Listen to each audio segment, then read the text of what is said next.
Greetings, salutations, and welcome to my review of Helliconia Spring by Brian Aldiss. Let's start with that beautiful classic cover. Beautiful artwork, and it relates strongly to the interior of the book, which isn't always given with the artwork. The book's in pretty good condition, though I've got to say that a couple of weeks ago when I started reading it was in better condition because it's been living in my handbags and backpacks ever since, and it hasn't done well. So I was happy to find Helliconia Spring along with Helliconia Summer and Helliconia Winter, which are still in better condition, not having lived in my backpack yet. I found them back in my November book haul, and I was really excited about that because the Helliconias are pure classic sci-fi from the early 80s. They're famous from the era, and they're classics of their kind. They're iconic. I am fairly sure I read one back in the 80s. I read one that I found in a second-hand or op shop. I am 100% certain it wasn't Helliconia Spring, and I remember enjoying the writing but not being strongly bonded to it, and probably not having a strong idea of what was happening, because having just finished Spring, I've got to say that the chance of knowing what's happening in these series without having read Spring is 0 to none. So yes, I was happy to find all of them. Generally speaking, I really enjoy Aldiss's writing. The actual way he puts words and sentences on the page I find enjoyable, and in particular I enjoy his world building. His world building tends to have this amazing take on ecology and planetary complexities. You've got these organic ecosystems that have enough science in them to make them realistic and enjoyable for someone who likes sci-fi, but being so wildly imaginative and out there that they come across as fantasy. And he's really great at all these things. So I was really looking forward to Helliconia Spring. Now about this book, there's a really good interview actually on YouTube. It's only a couple of minutes long. It's an interview with Brian Aldiss, and I think it happened at Forbidden Planet, which is a place in the United Kingdom that I did visit back once in the day. He talks about having researched these books for 2 years before writing them. This was published in 82, or copyrighted in 82. At the time I was living in a university town, and it's fascinating the way he describes his research. He said he basically had to front up to an expert's door in the area that he was interested in, ask them questions, and the researcher was generally delighted to find someone who's actually interested in their area of expertise. Because this is all pre-internet, of course. You couldn't just type it in and have Wikipedia tell you the answers. That level of research comes through here fantabulously. It is so rich. It is obvious that he's talked to astronomers and cosmologists and physicians and psychologists and geologists and paleontologists and anthropologists, all the ologists, and more about the ologies later. Now, epicness. Yes, this book has epicness and gravitas, because my viewpoint here is that in the 80s, you didn't really have the trilogy and series problem that we have today, where everything has to be a series, and a publisher will never buy a single book from an author if they can get 3. There were trilogies and series out there, but my feeling is that there weren't very many in science fiction. Now, by all means, correct me, tell me how wrong I am. I don't mind. Comment. The algorithm loves it if you comment. Tell me your favourite series or trilogies from the 80s if you remember them. But while I know that Dune was out there, and I read Dune, the first 3 of them, most of the other epicish trilogy things tended to be fantasy. So you had David Eddings, which I also enjoyed. You had The Magicians. You had Lord Valentine's Castle. You had all of those type of trilogies and epicnesses. Don't think you had that many sci-fis though. And I think Helliconia is famous for that, as well as what it actually did with this epic 3-book series. Right, so the level of 500 plus pages, and this one was 550 pages. I just finished it this morning. So if not exceptional, I think it was at least unusual. And I also think that I've seen Helliconia and Brian Aldiss regularly credited by more modern epic authors for their series. And I'm not sure, I feel like Robert Jordan might have been one of them, possibly a Martin, J.R.R. Martin, whatever. I wish I could remember the interviews that I'd read about them, but I can't. If you remember them, tell me what they are. I want to see them again. Okay, so onto the book. This is not a fast book, and it's not a fast read, even by other 550 odd page standards in the old format of 12-point writing and almost no margins and single spacing. Even by that very science fiction standard, classic science fiction standard, it's not a fast read. One person that I saw who reviewed it, and it might have been Matt on Bookpelt, I'm pretty sure it is, described it as a glacial read. And that's kind of a pun, as the story starts during a glacial era. But it is pretty apt. There is a huge amount of detail with relatively few actual events. And in fact, there's not a lot of plot to this book aside from the geological season change, which is the predominant plot for all the Helliconias. But aside from that, for the first two-thirds of the book, there's not a lot of plot and there's not a lot of events. And in actual fact, having just finished it, I can only think of 2 or 3 small events. This is all about the climatology and the planetary seasonal change. It's seen through individuals, but in terms of individual plots, it's not happening. It's really not. So we start with a very long prelude. That sets the scene, it explains the world, it gives us all that we need and the backdrop of the story. So this prelude is titled Wutal. It takes 125 pages. So it's virtually, by its era's standard, it's virtually a novel in itself. And it would have stood very well as a novel in its own right. But in this case, it serves as a great, interesting read, and it's a great introduction to the world. So Wutal and his father, we start out with, they're Mesolithic style hunter-gatherers. So on Earth, the Mesolithic period was considered the hunter-gatherer age. It was the end of the glacial period, so it was still very cold. The ecology was glacial, as was the pace. And that gave way to the Neolithic era, which most people, I think, are more familiar with the Neolithic from their reading and just as a common use word than they are with the Mesolithic. Probably better known. Wutal and his father are hunter-gatherers, and the story starts with them following a mass mammal migration in a desperate attempt to get food for this small family unit tribe, which have been left behind. So it actually reminded me of the more modern epic books based in Stone Age that we saw a lot of. What was it? The Clan of the Cave Bear came out when I was at uni, and it was very famous. It had that sort of world building, only a better book, to be honest. So this is how the author introduces us to the cold habitat and to many other things, including a very important fact that the main mammals on the planet are not anything like Earth mammals, biologically speaking. So there's this one point, we're talking about this huge migration that I guess is reminiscent of the mammal migrations that you would have seen in North America before white people wiped out the buffalo. There would have been earlier ones in probably the Mesolithic in Europe as well. But we see a number of different mammals in this migration, as well as phagors. I'll mention phagors later. But the thing is, it talks about the reproduction of one of these animals.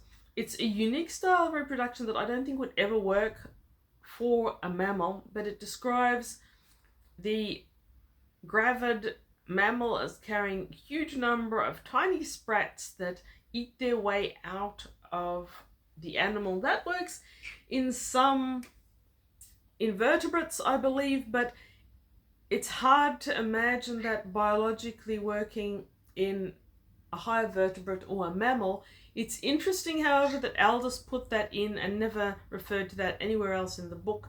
I think he must have talked to a biologist who was into invertebrates, and he came up with that. It was a great way of really driving home the fact that the mammals that we're looking at are not Earth mammals, though. So I love that. I love the way he did that. This early segment also demonstrates that a year is significantly different to a solar rotation, because Wutal at 7 years old is nearly a man. I wasn't sure that that was what he was getting there. I was thinking, well, it could also be that Wutal just comes from a tribe where maturity is early. There have been tribes where maturity came at a different stage than humans. I was ambivalent about that. We start to be introduced to the notion that there's a dual sun system, but again, at that point, it's very lightly touched. It's something we come back to later. As part of the migration, phagors appear. They're migrating along with all these animals. Phagors are another species of intelligent biped who clearly do not share any close evolutionary proximity to our protagonists. And our protagonists, Wutal and his kinsmen, have an ancient, ancestral, innate conflict with the phagors, which are described as very heavy and shaggy. I was thinking woolly mammoth style pelt, and they've got two horns. Their head is described as being a different shape. It's all very different, but they are an intelligent and civilized species that is totally not human. Wutal and his kind, we assume, are human-ish, maybe, kinda, who knows. Anyway, next thing that happens, Wutal's father is captured and enslaved by phagors. Wutal tries to get him to escape, but when he doesn't, he flees and ends up in a huge center of human civilization, which is underground in this cavern system, which is fascinatingly described. It's a beautiful bit of world building, and I thoroughly enjoyed it. So Wutal, as a barbarian coming to civilization, becomes enamored by the priesthood. He goes through training, becomes a priest, but he eventually loses faith and escapes with another prisoner through the caves. And on to the end of the prelude. 125 pages later. That was a great story. In chapter 1, we catch up with some generations later, the descendants of that Wutal, and that these particular descendants carry us through for the remainder of the 550 pages. Glacial. Glacial is being kind here. It is slow. It is very, very slow. But not unenjoyable. Normally something this slow, unenjoyable. Not here. Did enjoy. Okay, now, because it was so slow, I did other things while I was reading it. I didn't read other books. I was worried that once I stopped, I wouldn't be able to keep going. But I did read other reviews. I looked to see what other people thought of the book. And many people claimed that it was a real slog to read. Now, I would not call it a slog, but it was work. Am I splitting hairs? Sure, I'll split hairs. But I enjoyed the reading process. And slog to me implies that the journey was not fun. Whereas work can be fun, you just have to invest in it. So one had to concentrate on this book. The majority of things are so detailed that you can't read it with your attention elsewhere. Your attention has to be fully on the book. But at the same time, these incredibly detailed events that you have to dedicate so much attention to don't feel like major plot information. They feel like scenery or backdrop. They're not advancing the plot, whatever the plot is most of the time. Just scene setting. And that is what this book is. It's one long, evolving, rolling scene setting. And if you're not up for this, I don't think Helliconia Spring is for you. So I say just scene setting, right? But there's no just about it. It's beautifully written. It's elaborately crafted. It's meticulously researched. No just about it. Anyway. So by page 126, we are in Embrudock, where Yuli ended up settling once he escaped from the caverns, and he called it, instead of calling it Embrudoc, he came to rule it, and he called it Odorado.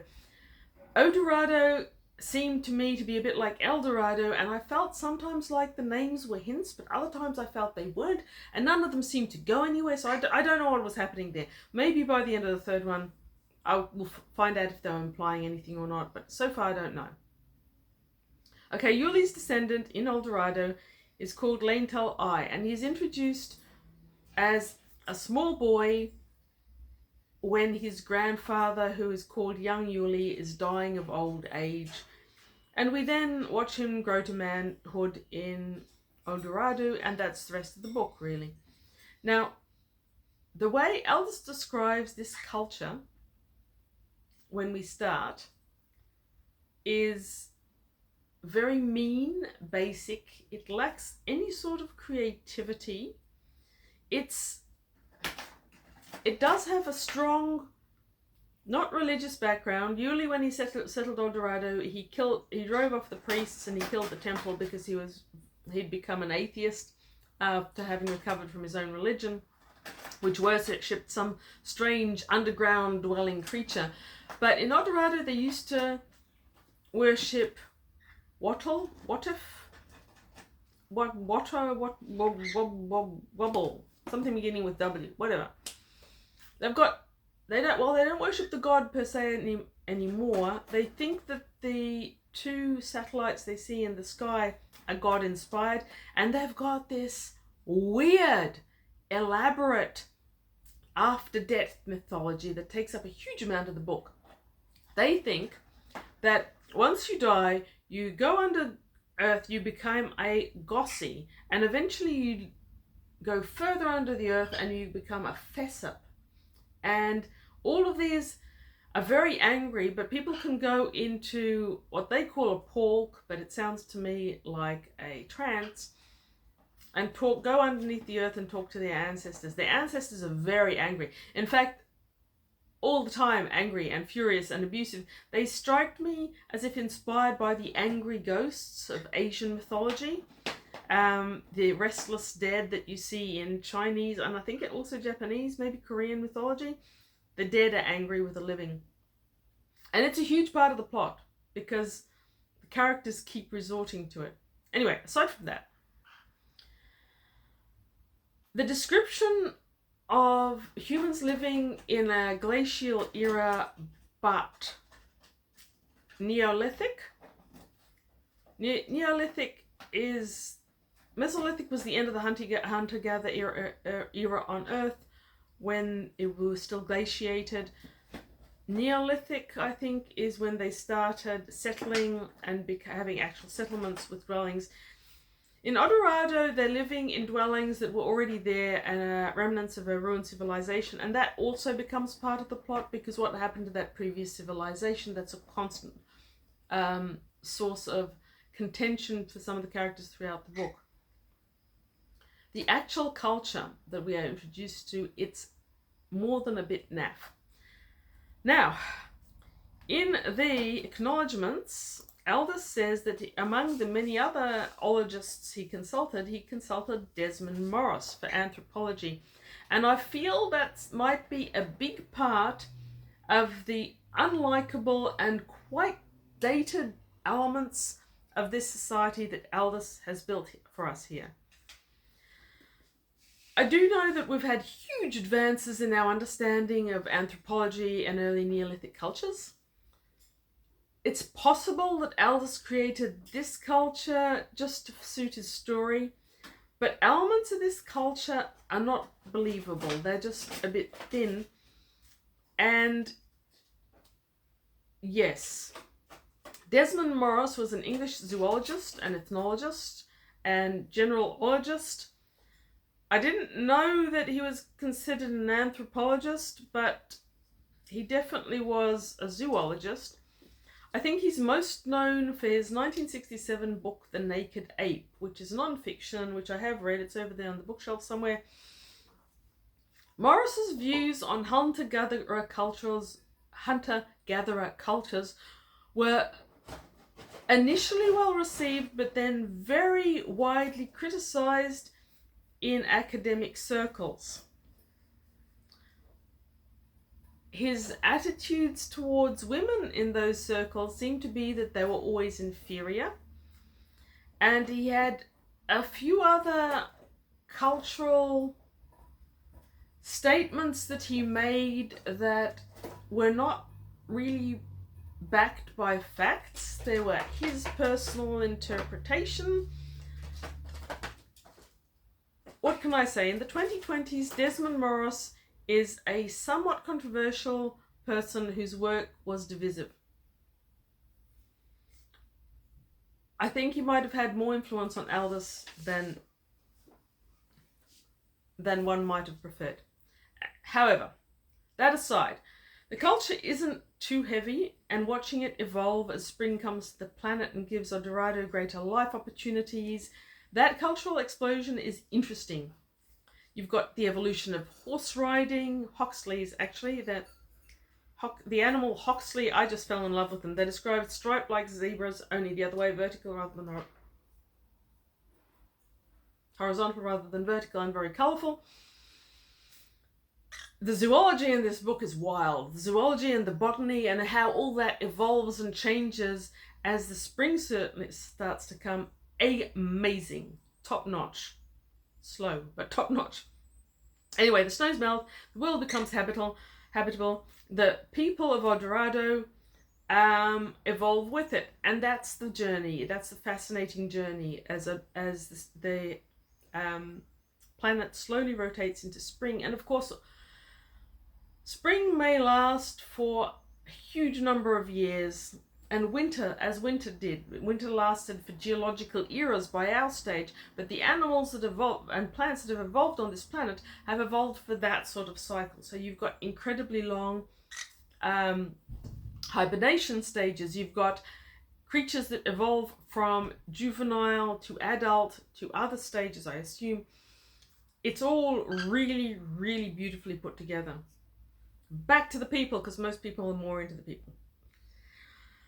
We start with the Mesolithic hunter-gatherers, but by the end of this book, El Dorado has started minting coins, so that takes us in Earth terms at least all the way to the Bronze Age. That's a huge leap in social evolution, as well as time.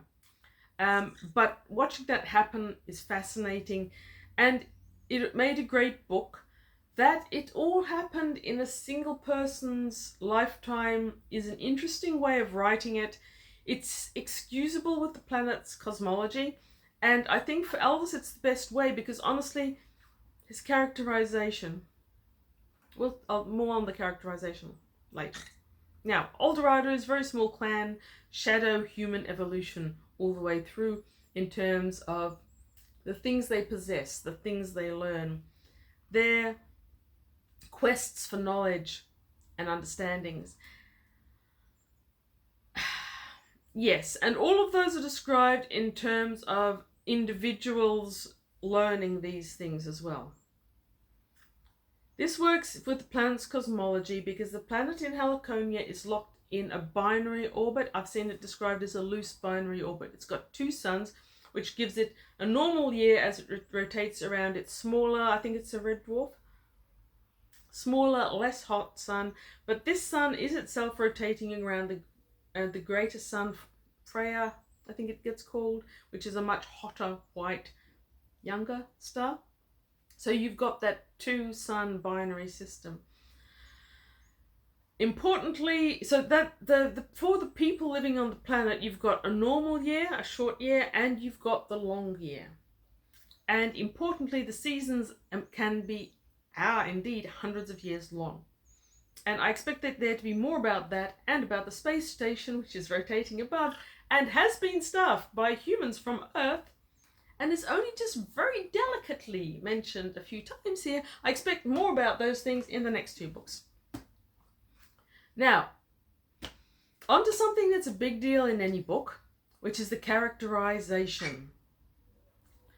I have felt in the past that characters were not necessarily Aldiss's strong point, that he didn't make them distinctive, he certainly doesn't make them sympathetic, and they're really relatable. So if you need a sympathetic, relatable character to take you through the story, Aldiss might not be for you.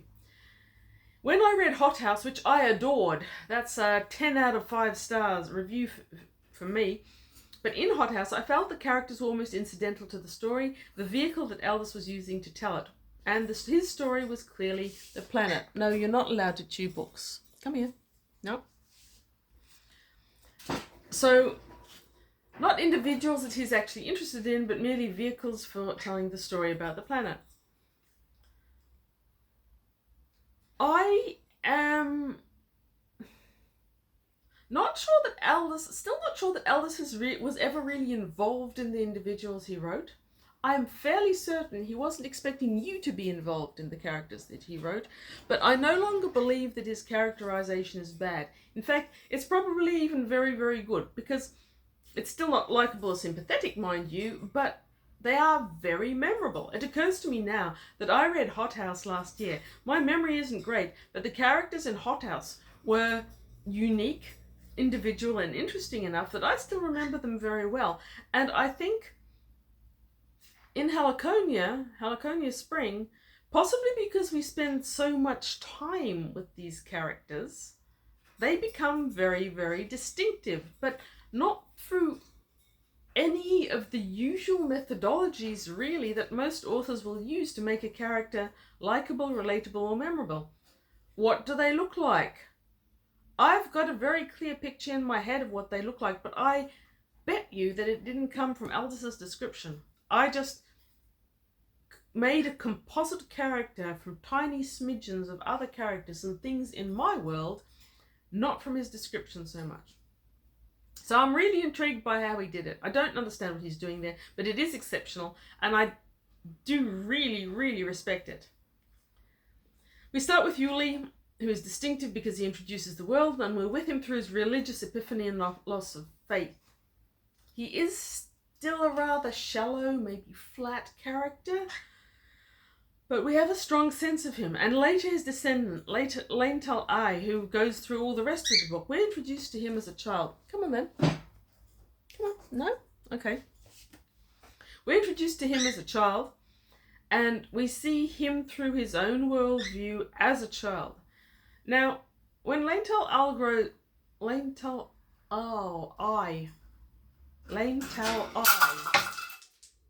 thanks, Ruby Cheap, grows up, he has no introspection worth speaking of. So introspection is normally how we get the sense of the inner individual in a character. But we already know who he is from being a child, and so we somehow manage to get his inner life without that introspection. And then the characters around him we see as how they relate to him. Dathka, for example, is described as his best male friend, who is a hunter like he himself is. For most of the book, he's oblique, he's opaque, he almost never speaks, he has no inner life that is ever revealed to us at all. He is only seen through the eyes of how he relates to people around him. And yet, he ends up being a really strongly defined character, simply, I assume, because we spent so much time with him. So, about that, as well as this unusual approach to characterization, Aldiss's approach to relationship frameworks are very odd to me, and they repeat themselves. So there's always an older sorceress type woman who is powerful in some way or another, but isn't really a member of society. She's outside society because of her sorceress ways. In two cases, it's because they're obsessed with talking with these dead people, the gossies and the Thesips under the earth in trance. And I still don't know what Aldiss is trying to do with all that, but he seems to believe it's real, and they believe it's real. I don't know how real it reads like Barnum's principle. You've got this person, they go into trance, they go and speak to all their dead ancestors who mostly abuse them and tell them things that read like the astrology in the local free newspaper. They're Barnum's principles. Everything that they say and feel and come back with could relate to anything. So I don't know what he's doing with that. Okay, right, back to characterization. Older type sorceress woman who trains the next generation of odd woman. So for the majority of this book, we have Shaital, who was a friend of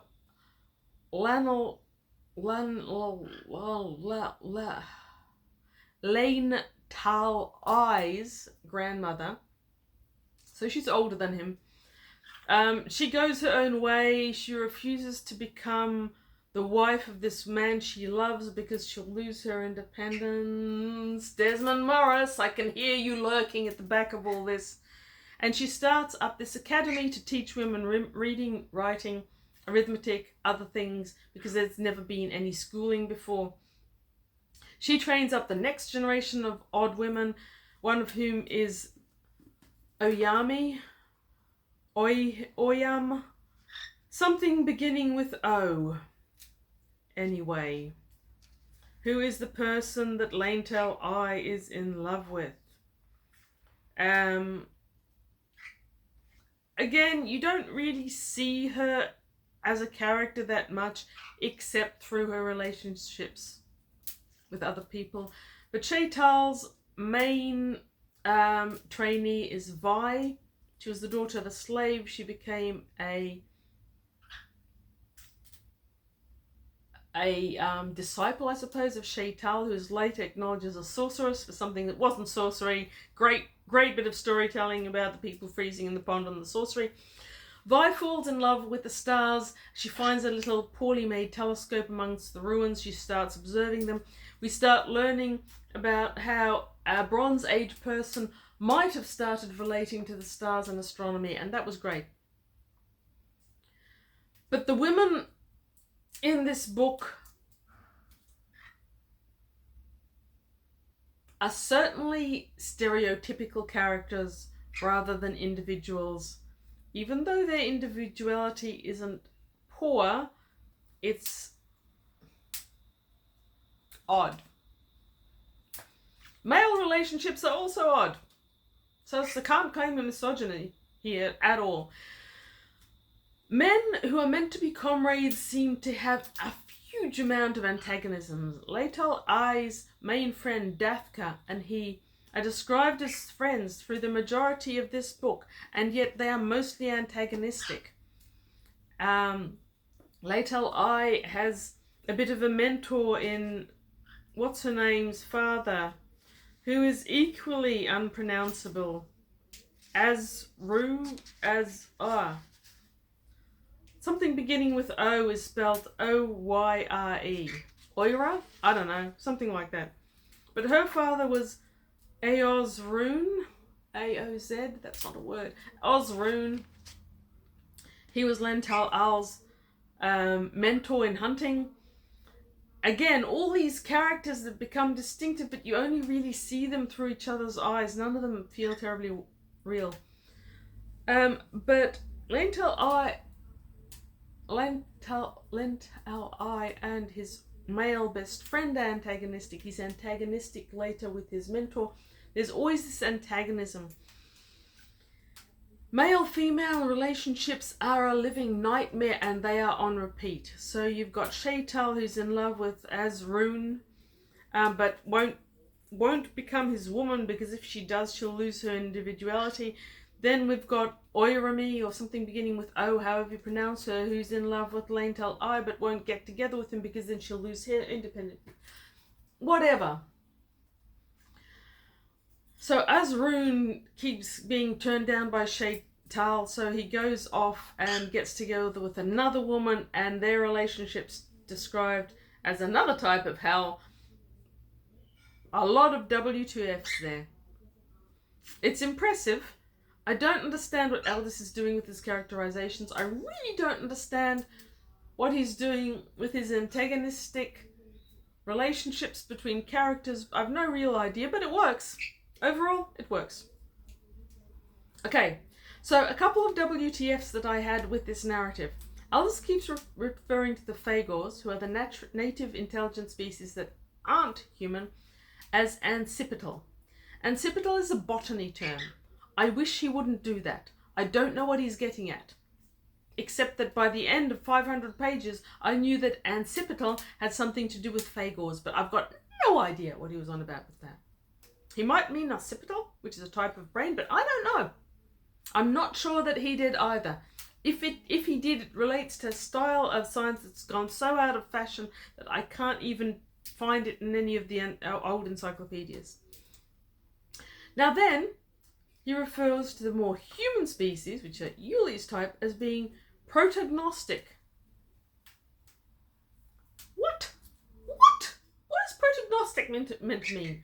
There's a Gnostic division of early Christianity. He can't be talking about a proto-Gnostic sect, though, because it's got nothing to do with Christianity. So I don't know what he's on about. And it annoyed me. And he never had any appendix for his curious liberties with scientific terminology that he used. If this had been published in the 90s or the 2000s, I'm pretty sure there would have had to be an appendix before a publisher would have looked at it. Oh, one other interesting word that he uses scumble as a colloquial term for excrement. And that will never, ever not be hysterically funny to anyone who's read Sir Terry Pratchett's Discworld, where scumble is a drink made with apples, mostly apples, which will make you hallucinate and will dissolve metal. But scumble is everywhere, so I had a lot of chuckles from that. I get with the occipitals and the protognostics and all the other words that make no sense, that what he was trying to do was to create a worldview. And our worldviews come from the way we view the world. Surprise, surprise. The other non-fiction book that I'm reading at the moment would call them an Umwelt. So our Umwelt is the world in which we live, the space in which we exist, and we perceive it through our senses, which are more than 5, but 5 are the ones we talk about. In most humans, the visual sense, sight, is the main way in which we explore our world. So our Umwelt is vision-based. Now, one thing that I really like that Aldiss does here throughout, as well as giving me words that I don't know what they mean, is that in order to create his Umwelt, he uses strange words with no analogous meaning in English for the way his characters, whether they're phagors or people, or there's a whole heap of other intelligent species out there as well, which you don't really encounter until the end of the book. But all of them see the world through words that I have not written down and so I can't remember, but which aren't really ones that we know. By the end of the book, I'm starting to see that one of them is meant to represent spirit in some way, the center, the Edus, I think he calls it, of a person's being. So his Edus froze, for his center froze. And there's another word that I've struggled with, where I might add it in the comments if I can find it. I struggled to decide if it meant the brain or the eyes or both or something else that's analogous to the brain and the eyes. But he uses these words to create his Umwelt, if you will, his worldview. And I actually really like that he did that. At first I found it annoying, but it's helped to create a really distinctive perspective on these individuals who live on this really, really alien, strange world. Yeah, so that's me ranting on for quite a long time, actually, about Helliconia Spring. I did enjoy this book a great deal. It's well written. It's beautifully written. Actually, let me read a paragraph from it. A process of ages was bringing the continent, grain by grain, mountain by mountain, down into the turbid seas that fringed its coastline. A similar trend, as remorseless as far-reaching, was increasing its energy levels. Climactic change triggered an acceleration in metabolism, and the ferment of the two suns brought forth eructations from the veins of the world. Tremors, volcanic eruptions, subsidences, fumaroles, immense suppurations of lava. The bed of the giant creaked. Ha ha. So really, Helliconia Spring is about a planet in spring a really, really alien planet. And the characters that I don't quite understand with their umwelts that are described very intriguingly don't really matter, because Helliconia and its journey into spring is the real thing that this book is actually about. I enjoyed it thoroughly. I would give it 5 out of 5, and I will on Goodreads. I will definitely go on to the next one, which is Helliconia Winter.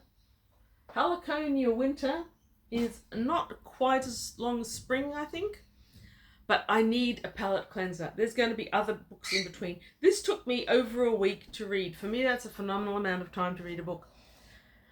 And I couldn't read anything else while I was reading it. I was too invested. Anyway, so thank you for listening to this long review. Tell me what you think if you read Helliconia Spring. Tell me if you think you want to read Helliconia Spring, having watched this extensively long review. And thank you for watching. And even if you don't read Helliconia Spring, read other good books. And any book you read and enjoy is a good book.